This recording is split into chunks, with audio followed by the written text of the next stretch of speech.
Shalom, welcome to E-Teacher Biblical. My name is Sigal. This is our last lesson, but you will be visiting me again, I'm sure. Come join me to my courses and to our courses. It's such a beautiful pleasure, enjoyment, and you're not going to regret that.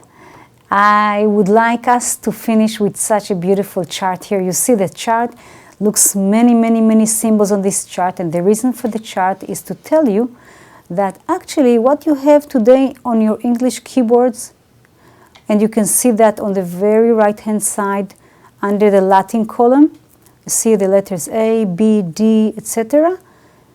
Go further left to your chart and you can see that everything was actually created in the Proto-Canaanite in 1500 before Common Era.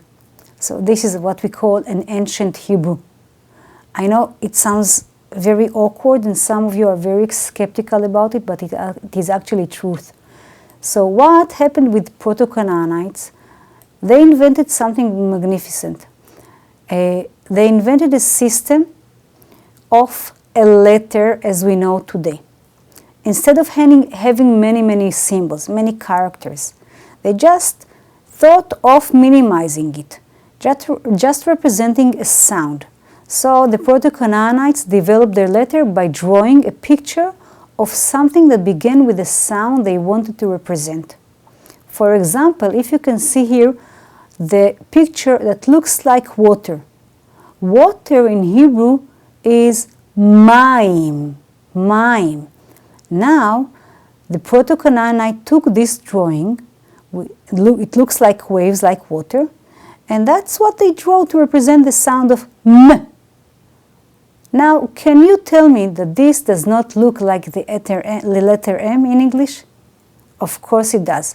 I know not everything looks very direct and clear because we have gone such a long way from 1500 before Common Era to today.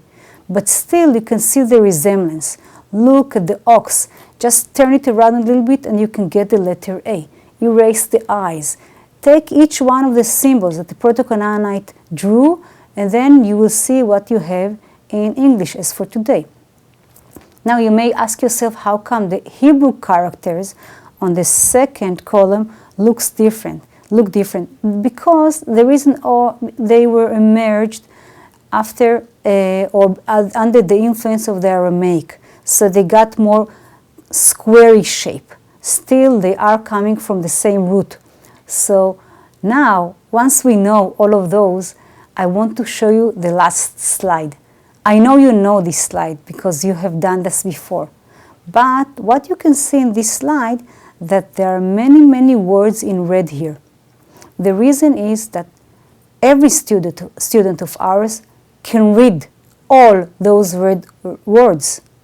That is what we expect everyone to be able to do very easily at this stage. Even more than that, of course. This is only a very small example. So why don't you read now and I will help you. I will repeat after you.